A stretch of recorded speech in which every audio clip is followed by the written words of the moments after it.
Hello guys, I am निकी और आप देख रहे हैं अपना YouTube channel IQ students point. So guys, आप लोगों ने मुझे इंटरनेशनल रिलेशंस के इम्पॉर्टेंट क्वेश्चन सीरीज़ के लिए बोला था। सो मैंने आप लोगों को वो प्रोवाइड कर दी है। इस क्लास में हम उसके इम्पॉर्टेंट क्वेश्चंस के बारे में डिस्कशन करेंगे। So let's start. सबसे पहला क्वेश्चन है, how does the feminist perspective explain women subordinate in the realm of global politics.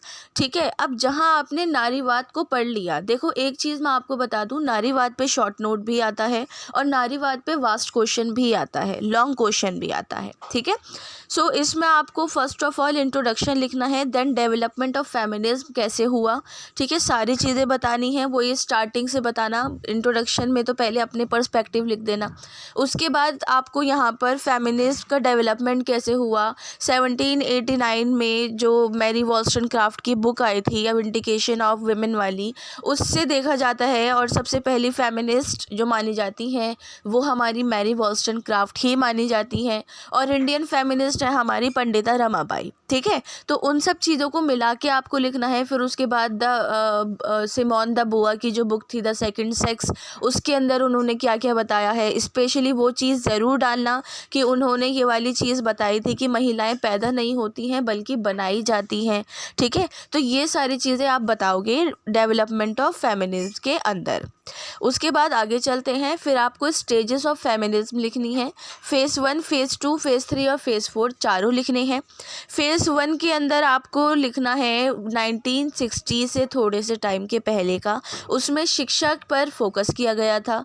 Phase 2 में आपको 1960 से 1990 तक का लिखना है, इसमें जो है राइट्स पर फोकस किया गया था। फेज़ 3 में आपको न्यू सेंचुरी मतलब 20th सेंचुरी के बारे में लिखना है, इसमें शिक्षा पर और राइट्स पर, अधिकारों पर, दोनों पे फोकस किया गया था। और हमारा फेज़ 4 के अंदर निर्भया रेप केस आता है स्टूडेंट। ठीक है, उसके अंदर निर्भया रेप केस जब हुआ था, जब ही ये फेमिनिस्ट जो थे हमारे दोबारा उभर कर सामने आए थे, उन्होंने निर्भया को न्याय दिलाने के लिए, वो सब करने के लिए अपने आप को अगेन उभारा था। तो उसके बाद से अब तक कोई भी ऐसा केस नहीं है या कोई भी ऐसी सिचुएशन नहीं है जिसमें फेमिनिस्ट ने अपने आप को उभारा हो या फिर दिखाया हो। ठीक है, उसके बाद फिलॉसफी ऑफ फेमिनिज्म डालना है आपको। लॉन्ग क्वेश्चन बता रही हूँ स्टूडेंट, सॉरी मेरी वॉइस ख़राब हो रही है। अगर आप लोगों के पास शॉर्ट नोट आता है तो आपको नारीवाद लिखना है, उसका डेवलपमेंट लिखना है, उसके चरणों को 2-2, 3-3 लाइन में डिस्क्राइब करना, फिर उसके बाद उसका कॉन्क्लूजन लिख देना, दैट्स इट। ठीक है, वो शॉर्ट नोट होता है। अब लॉन्ग क्वेश्चन के लिए आपको फिलॉसफी ऑफ फेमिनिज्म में लिबरल, मार्क्सिस्ट, मिलिटेंट होते हैं रेडिकल, उग्रवादी। ठीक है, और इन्वायरमेंटलिस्ट जो नारीवाद थे वो, इन सब के पर्सपेक्टिव बताने हैं। ठीक है, यहाँ पे मैं आपको एक बार बता देती हूँ। लिबरल फेमिनिस्ट क्या मांगते हैं, right to life, right to property and right to liberty.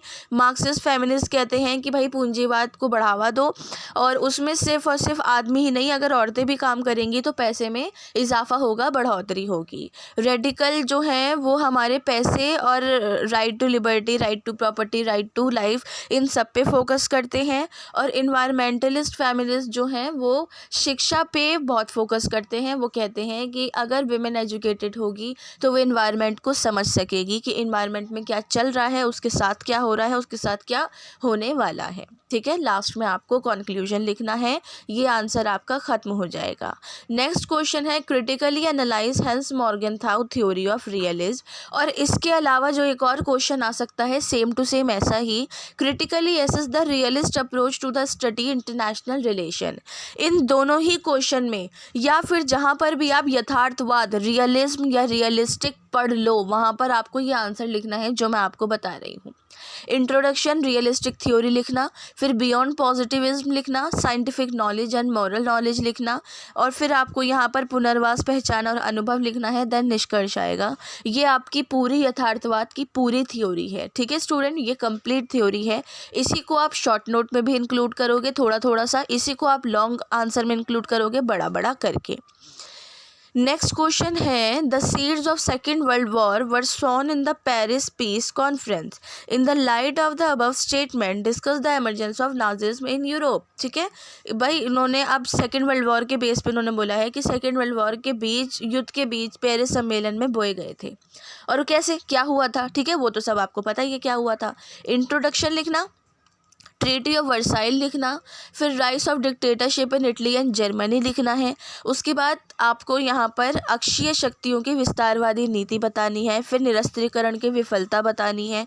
उसके बाद राष्ट्रीय अल्पसंख्यकों की समस्या, तुष्टीकरण की नीति, राष्ट्रसंघ की कमजोरी और द्वितीय विश्व युद्ध तक ले जाने वाली घटना रक्षा गठबंधन। फिर उसके बाद हथियार और युद्धों के खिलाफ अभियान, द्वितीय विश्व युद्ध की शुरुआत 1939, और यहाँ पर है हमारा पश्चिमी यूरोप पर जर्मनी की विजय। फिर आपका सेकेंड वर्ल्ड वॉर की समाप्ति होगी, सेकेंड वर्ल्ड वॉर के कारण होंगे, देन परिणाम होंगे, देन निष्कर्ष आएगा।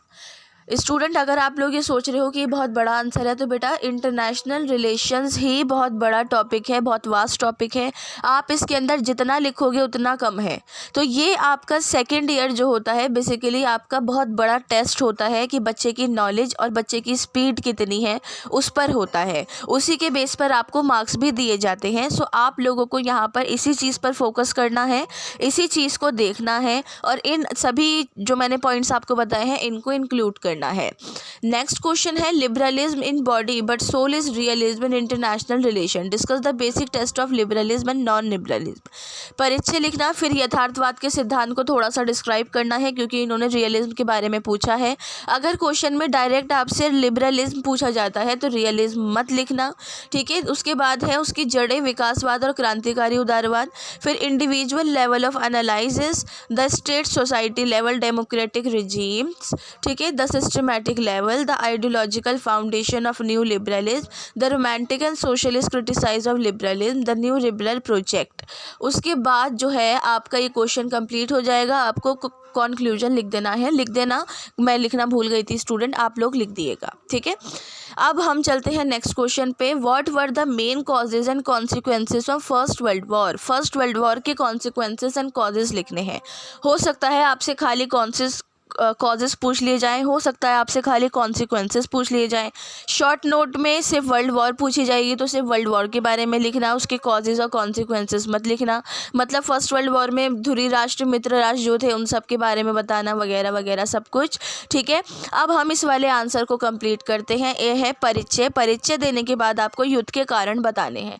परिचय में आप बताएंगे वो जो मित्र राष्ट्र, धुरी राष्ट्र और वर्ल्ड वॉर शुरू कैसे वगैरह क्या हुआ, थोड़ा बहुत वो बताएंगे। उसके बाद अब कारण यहाँ पर बताने हैं, ठीक है। ऊपर तो बस ज़रा सा बताना, ऊपर अपने थॉट्स इंक्लूड कर देना कि वर्ल्ड वॉर में इतना नुकसान हुआ, ये हुआ, वो हुआ, वगैरह वगैरह, ठीक है। कॉजेज ऑफ वर्ल्ड वॉर में सबसे पहला आता है जर्मनी की नई अंतर्राष्ट्रीय विस्तारवादी नीति।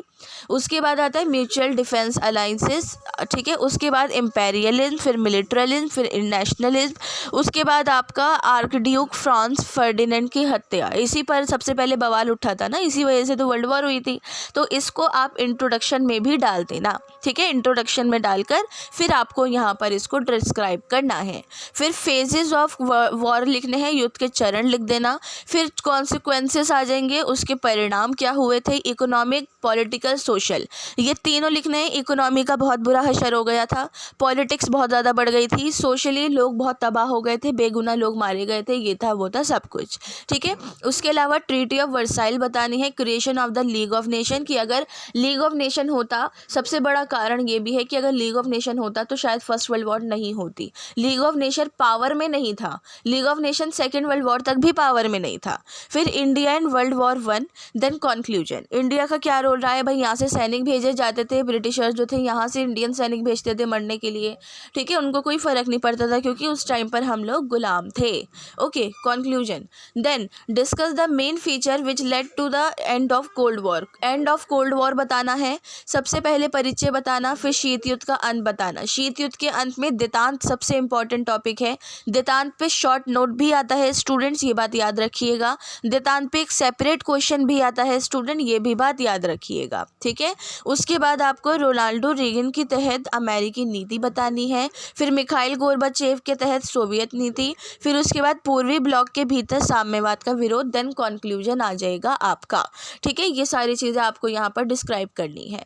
उसके बाद है critically examine dependency theory as an approach to the study of international relation. बेटा डिपेंडेंसी थ्योरी कंपलसरी क्वेश्चन है, शॉर्ट नोट या फिर वास्ट क्वेश्चन, दोनों में से किसी एक में कंपलसरी आएगा ही आएगा, ठीक है। इस चीज़ को आप लोग याद रखिएगा। उस चीज़ को याद रखना है आपको। इसका आंसर मैं आप लोगों को बता देती हूँ, इसका आंसर मैं आप लोगों को दिखा देती हूँ। अगर आप लोगों को हिंदी में इसका आंसर चाहिए तो आप मुझसे टेलीग्राम चैनल पे बोल दिएगा, पर्सनल मैसेज कर दिएगा निक्की मैम को, मुझको, ठीक है, कि मैम मुझे इसका पर्सनली हिंदी में आंसर दे दो, मेरे पास इसका आंसर नहीं है। ये इंग्लिश मीडियम के स्टूडेंट के लिए आंसर है। अगर आप लोगों को भी यहाँ से लिखने में, कॉपी करने में प्रॉब्लम हो रही है तो आप मुझसे PDF टेलीग्राम पे मांग लीजिए, मैं आपको वहीं पर ही प्रोवाइड कर दूँगी। बाकी मैं कोशिश करूँगी कि इस PDF को मैं डिस्क्रिप्शन में प्रोवाइड कर सकूँ या फिर जैसे भी पॉसिबल हो सके। बट अगर आप लोगों को ये चाहिए, आप यहाँ से नहीं लिख पा रहे हैं, तो आप लोग मुझसे बोल दिएगा। अदरवाइज़ मेरा तो यही ओपिनियन रहेगा स्टूडेंट कि आप लोग ना इस चीज़ को यहीं से कॉपी करके लिखो, ठीक है। क्यों? क्योंकि जब आप लिखोगे ना तो आप लोगों को याद अच्छे से रहेगा, आप लोग समझ पाओगे कि हाँ एक्चुअली में मैंने उस टाइम पे क्या लिखा था। क्यों बोला जाता है कि लिख लिख कर याद करो? इसलिए ही बोला जाता है ताकि आप लोग इस चीज़ को अच्छे से याद रख सको, ठीक है स्टूडेंट। ये आपकी डिपेंडेंसी थ्योरी कंप्लीट हो गई है। होप सो कि आप लोगों को अब कोई भी डाउट नहीं हो। कोई और क्वेश्चन है माइंड में या फिर कुछ और चीज़ आपको दिमाग में चल रही है तो आप मुझसे कमेंट बॉक्स या टेलीग्राम चैनल पे पूछ सकते हैं। Thanks for the watching and best of luck all.